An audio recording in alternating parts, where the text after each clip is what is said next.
Hi friends, it's your boy Cranberry Enthusiast, and welcome to the 11th episode of this series in which we are reading the book of Daniel and studying a bunch of things that we're probably missing so much because we are not reading in the original Hebrew, or at least I'm not. Maybe you are, and if so, please teach me something because I would really like that. And actually, well, I think part of Daniel was originally written in Aramaic.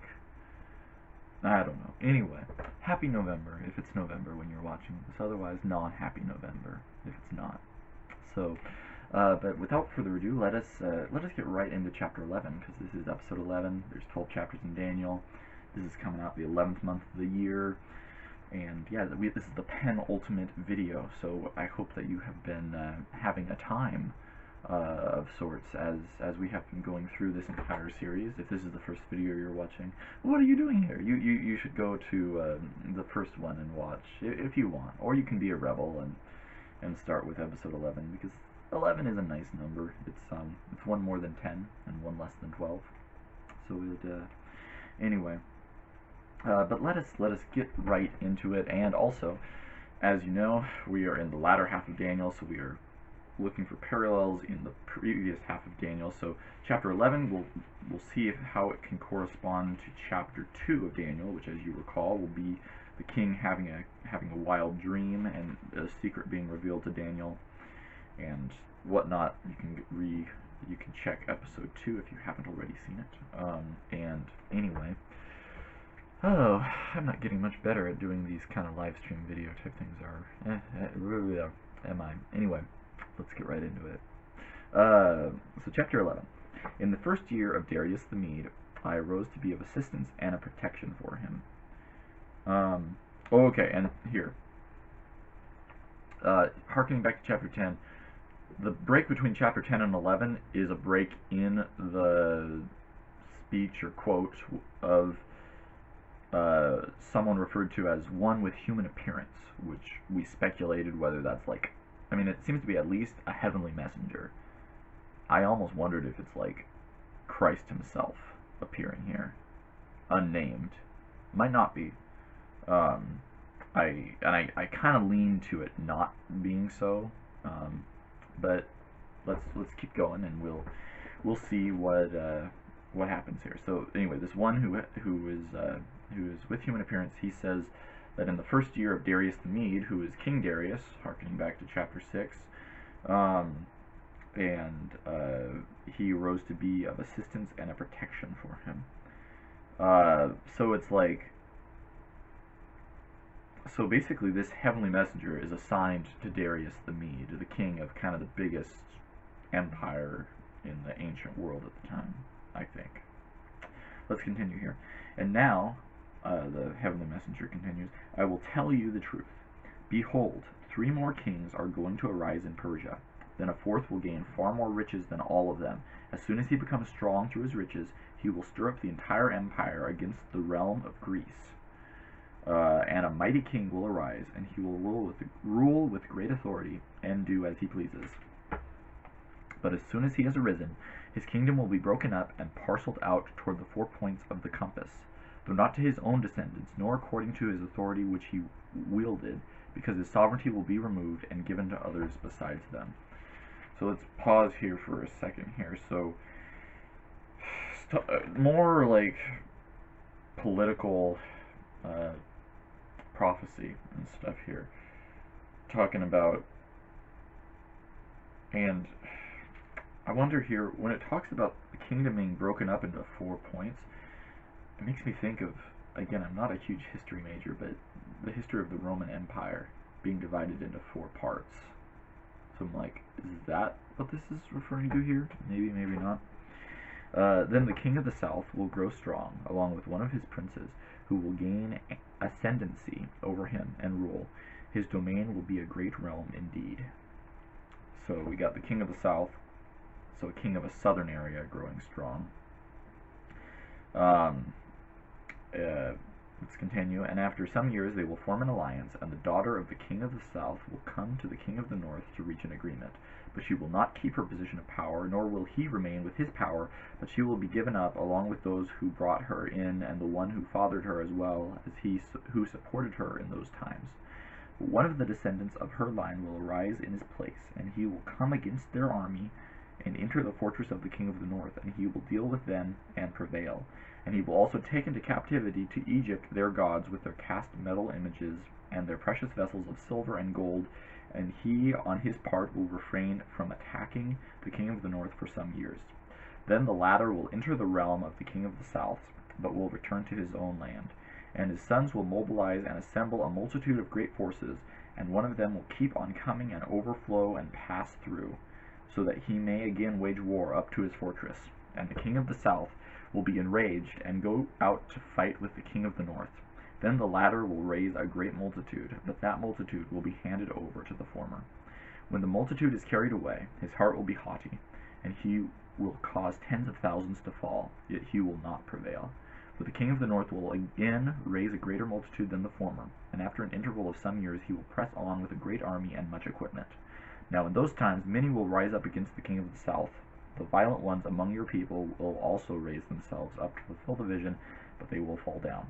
Then the king of the north will come, pile up an assault ramp, and capture a well-fortified city. And the forces of the south will not stand their ground, not even their choicest troops, for there will be no strength to make a stand.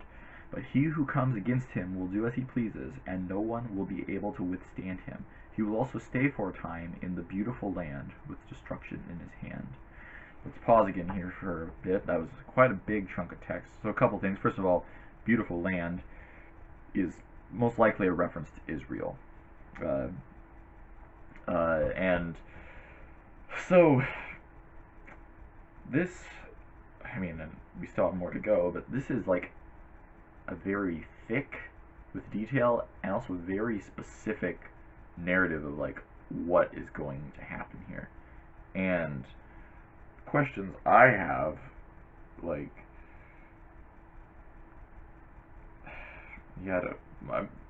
one major question is, have these events that we're going over right now, have they happened yet, or have they yet to happen? Because at the time of this heavenly messenger speaking, this is like at several hundred years BC. So there's a ton of time. The Roman Empire hasn't even, the Greek Empire hasn't even been a thing. This is with the Persian Empire. So and yeah, so there's that. Then I wonder too, and it would be cool to see about different theories about, you know, who's the king of the south, who's the king of the north. What are all these, because there's very specific details. Are all these details supposed to be taken literally? Like, for instance, is the daughter of the king of the south coming to the king of the north to reach an agreement? Did that literally happen, or is the daughter of the king of the south representative of something else? Or like, anyway, lots of questions, and unfortunately I don't think that, just with the book of Daniel by itself here, that we will be able to completely know exactly what it's referring to in every single way, so to speak. And I would imagine that even today, there is no consensus on what exactly every single thing, especially in this chapter in the book of Daniel, is referring to or will refer to. And so, yeah. So, all in all, though, and I wish I had like the time and if I had a whiteboard, I would probably set it up and like draw a bunch of things to like map out everything that's happening in Daniel chapter 11, and I might do that at some point. Comment below if you'd like to see that, but other than that, like, yeah, it's very thick, and we still have quite a bit to go left. So let's continue here with the heavenly messenger explaining things. And let's see, where were we? Verse 17, and he will set his mind on coming with the power of his entire kingdom, bringing with him a proposal of peace, which he will put into effect. He will also give him the daughter of a woman to ruin it. but she will not take a stand for him or be on his side. Then he will turn his face to the coastlands and capture many. But a commander will put a stop to his taunting against him. Moreover, he will repay him for his taunting. So he will turn his face toward the fortresses of his own land, but he will stumble and fall and not be found. Then in his place one will arise who will allow an oppressor to pass through the jewel of his kingdom. Yet within a few days he will be broken, though not in anger nor in battle. I have a note for jewel, which says literally means splendor, and it's probably a reference to Jerusalem and its temple. And also, so within a few days he will be broken, though not in anger nor in battle. Seems like in a few days he's going to die of natural causes. I wonder if that's Alexander the Great, because if I remember right, Alexander the Great died. He was a great warrior, hence why he's called Alexander the Great, and he conquered a lot, but he died of, like, I think a natural cause or like some sort of genetic, I don't entirely know. So there's an idea, but I don't know.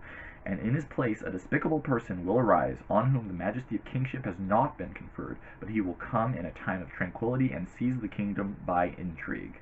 I love how basically every single verse is like a setup for like an RPG campaign idea, or like an episode of like a medieval show or something. It's like we got a lot of various things happening here.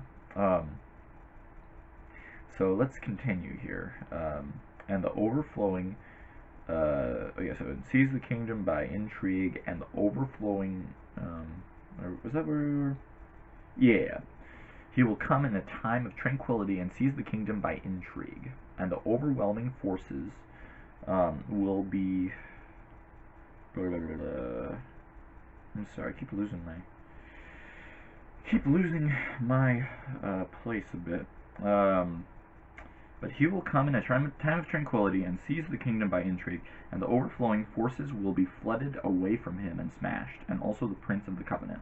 After an alliance is made with him, he will practice deception, and he will go up and gain power with a small force of people.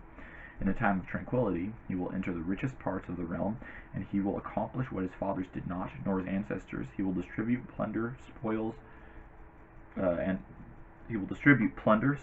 possessions among them, and he will devise his schemes against strongholds, but only for a time. That harkens back to time, times, and half a time, which, does that mean it's like a year, only for a time, only for a year? And he will stir up his strength and courage against the king of the south with a large army, so the king of the south will mobilize an extremely large and mighty army for war. But he will not stand, because schemes will be devised against him. Those who eat his choice food will destroy him, and his army will overflow, but many will fall down slain. Oh, I was going to just say, hold on, we have a reference, but if you remember, choice food, think about Nebuchadnezzar wanting the Daniel and his colleagues to all eat the choice food. But I forgot, that is in chapter 1, so that is not a reference to chapter 2. While we are here, though, I mean, so far, what's a connection? What are connections between chapter 2 and chapter 11? First of all, this both talk about kingdoms that are coming in the future, and a lot of like political strife and violence and all sorts of treachery and things, it seems. And yeah, that's the main thing that comes to mind, at least right now. Let's continue and see if anything else happens. So those who eat his choice food will destroy him, and his army will overflow, but many will fall down slain. As for both kings, their hearts will be intent on evil, and they will speak lies to each other at the same table, but it will not succeed, because the end is still to come at the appointed time.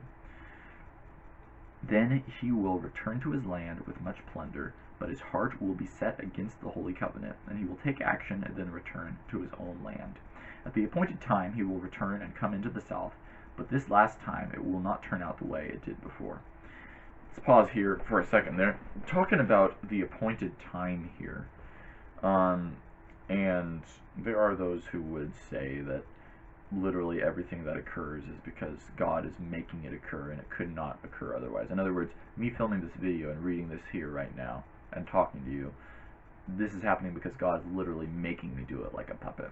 Like, I don't realize that he's doing it, but he is. And like the reason why you're watching it is because God's making you do it, and like you're still responsible for, you know, any bad thing that you do, and like, you know, but really, like, you know, I mean, and some of these people will come right out and explicitly say it.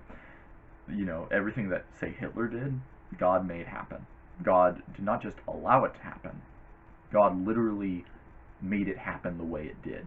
God brought it about to pass exactly in that way. It wasn't because of Hitler's choice, even though they would probably say that he made the real choice, but the reason why he made the choice was because God made him make the choice. Anyway, so we get into all sorts of, like, actually, I would say even blasphemous, heretical things. But anyway, but the point being, someone with that view might view this and be like, oh, the appointed time means that God is making all this violence and all this political strife and kingdoms fighting against each other. God is making it all happen. And I would posture that God is not making it all happen. And that basically it's a really complicated thing. But God, in his standing outside of time, he sees everything. And he knows how people will respond and what someone would need to hear, and whether or not someone would, you know, what anyone would do in any particular situation. And so there are so many questions and so many things that we probably can't even understand here and now, but I would postulate that when it talks about the appointed time here, it's basically the time that essentially God knows that these people are going to be making these choices then, and God knows this and that, and he calls this person, and it's a giant, huge, complicated thing that we, you know, all the books in the world probably wouldn't be enough to clearly explain it. But the point being that, and again, if I'm wrong, then the nice thing is, if I'm wrong, then God is making me be wrong. If I'm wrong about God controlling every single meticulous thing, then God is making me be wrong, in which case, I mean, sure, he's God, he can do whatever he wants, but, yeah, that would be quite very interesting. So, point being, I'm pretty convinced that, when especially in the Old Testament, when it talks about the appointed time and things, God, of course, has a plan, and he knows what people are going to choose, and people still make real decisions. If that makes any sense at all. I, at some point, want to, like, either do a video or, like, write some, like, dissertation kind of more exemplifying the ideas about, this is kind of the determinism free will debate, which, interestingly enough, even though I really, like, fought for free will for, like, so long, funny enough to say it that way, but I've actually come to a more nuanced approach when it comes to free will, because our wills are not necessarily as free as we silly humans like to think that they are. So anyway, brief side tangent based off of the thing here, but, and also too,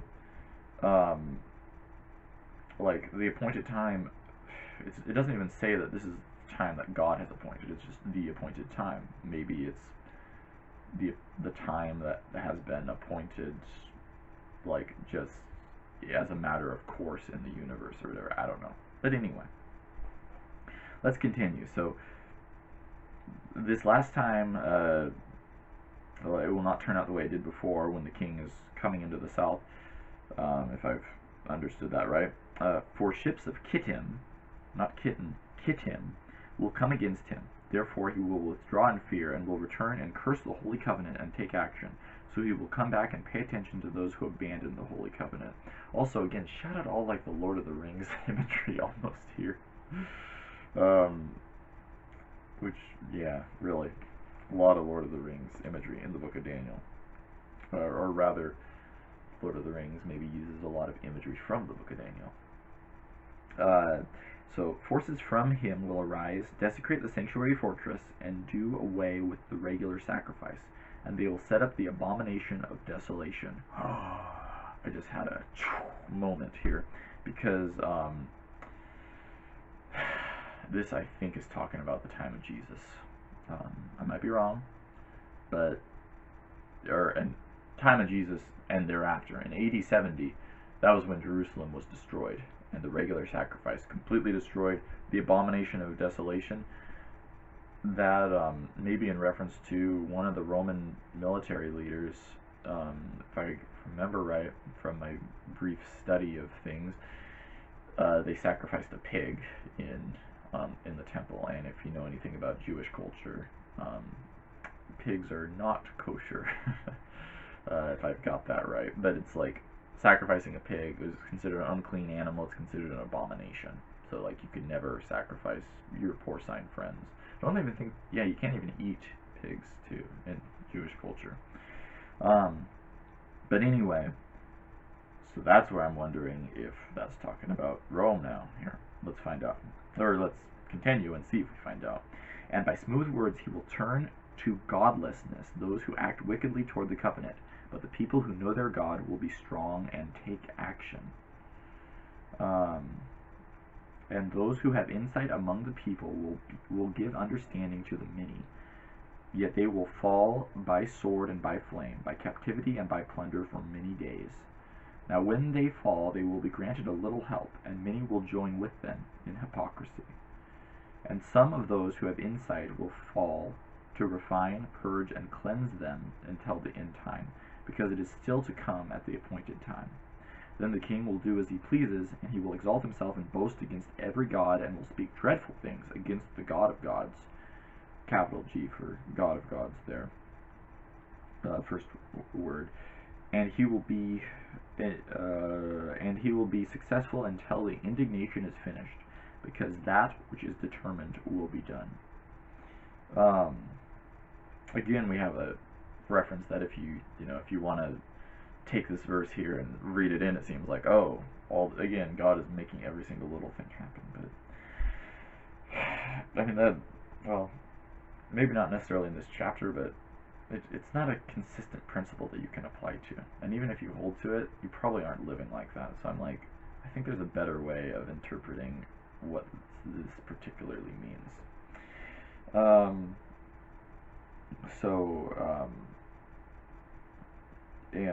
And again, that which is determined by what? By God or by humans' choices? That which these people are determined to do will be done. In other words, they will have the ability to do it. They won't be thwarted in their determination to do it, maybe. He will be anyway. And he will show no regard for the gods of his fathers or for the desire of women, nor will he show regard for any other god, for he will boast against them all. But instead he will honor a god of fortresses, a god whom his fathers did not know. He will honor him with gold, silver, precious stones, and treasures. And he will take action against the strongest of fortresses with the help of a foreign god. He will give him great honor to those who acknowledge him, and make them rulers over the many, and will parcel out land for a price. And at the end time the king of the south will wage war with him, and the king of the north will storm against him with chariots, horsemen, and with many ships, and he will enter countries, overflow them, and pass through. He will also enter the beautiful land, and many countries will fall, but these will be rescued out of his hand: Edom, Moab, and the foremost of the sons of Ammon. Then he will reach out with his hand against other countries, and the land of Egypt will not escape. But he will gain control over the hidden treasures of gold and silver, and over all the precious things of Egypt, and Libyans and Ethiopians will follow at his heels. But rumors from the east and from the north will terrify him, and he will go out with great wrath to eliminate and annihilate many. And he will pitch the tents of his royal pavilion between the seas and the beautiful holy mountain. Yet he will come to his end, and no one will help him. And that's where the chapter ends. So, another parallel between chapter 11 and chapter 2. If you remember in chapter 2, King Nebuchadnezzar's dream, at the very end of it, he has a dream about basically a vision of Christ, basically, Christ's kingdom. And chapter 11 ends with this very wicked king who's very proud and viewing himself higher than he should. It seems like he's a man. then, yeah, and he will show no regard for the gods of his fathers or for the desire of women, which is interesting. Um, yeah, I don't know. I mean, there's a bunch of things that could refer to in my mind, but I don't entirely know what that would exactly mean. But yeah. Um, Again, the question is, did this already all happen? Has some of it happened? I would imagine at least some of it has happened. Um, but yeah, has it all happened, or is some of this like is this king that we just kind of talked about here at the end? I don't know. It seems like if I had to guess, and I could be entirely wrong. Again, with everything, with the series and with most things, if not everything, I would beseech you to take everything with a metaphorical grain of salt. You don't actually have to put a salt shaker onto your tongue, and as you're watching this, you can if you want to, though. I mean, I don't think that would necessarily be super harmful unless you're like overdosing on sodium. But anyway, we're getting way off the point. But the point being, I could be entirely wrong. But the way I'm thinking about it right now, I think everything that's in the book of Daniel, chapter 11 here, I think that has all already happened. And again, I could be entirely wrong. Namely, the reason why I think, well, is because so much has happened in human history that I'm sure a lot of these, and I was speculating, some of this is probably referring to Alexander the Great, the Roman Empire, the fall of Jerusalem. I feel like a lot of these could very easily be, the foretelling of all this. Then also, when it talks about things here, it's talking about um,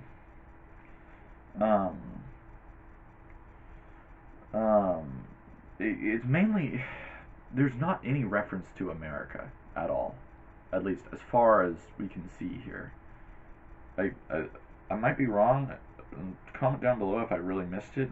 I don't even think that there's really a reference to like something in the West. But I mean, like at the end here, he talks about Edom, Moab, and the foremost of the sons of Ammon. Talks about Egypt and Libyans and Ethiopians. So we're talking about like the Middle East and Africa and stuff.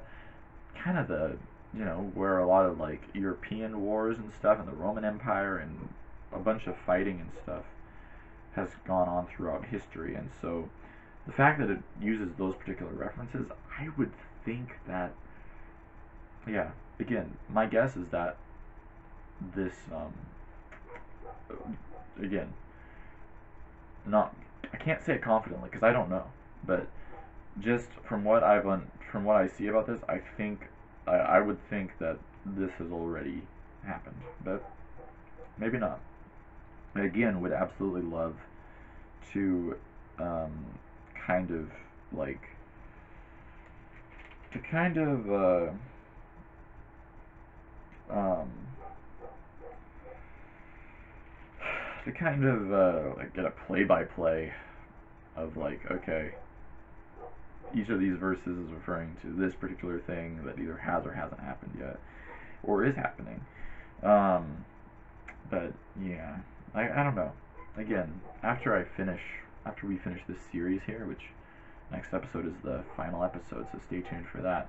But I plan on doing some of my own research and kind of like looking at other people's theories and comparing like history books and seeing kind of that whole aspect, as well as seeing like the way that people see the parallel between chapter 11 and chapter 2, like the parallels between the first and latter half of Daniel, which is really interesting too because yeah, like again, I see some parallels like I've already talked about. Like there's visions here that chapter 2 ends with like the good king, chapter 11 ends with like the bad king essentially, or a bad ruler.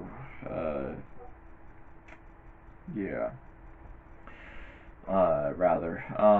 And so, yeah.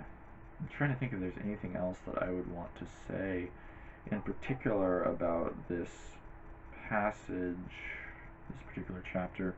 Also, shout out the whole chapter being just monologue basically by the one with human appearance, the heavenly messenger figure. And so, yeah, so definitely, and who knows, like maybe after I do some more research and stuff, I might make another video, and or maybe sometime in the future I might read the entire book of Daniel again. I'm sure at least I hope this is not the last time I ever read the book of Daniel. So, but anyway, that concludes chapter 11, and that concludes episode 11 of this series. Stay tuned for episode 12, in which we will read Daniel chapter 12, which will be very interesting. There are some things I already am aware of that I know is in Daniel chapter 12 that we'll be talking about, and we'll see if we can find parallels between Daniel chapter 12 and Daniel chapter 1. And yeah, just having a fabulous time. But thank you all so much for watching, and please comment below any comments or questions or deep, passionate concerns that you have, and we will see you all in the next episode, if not sooner or later. So goodbye.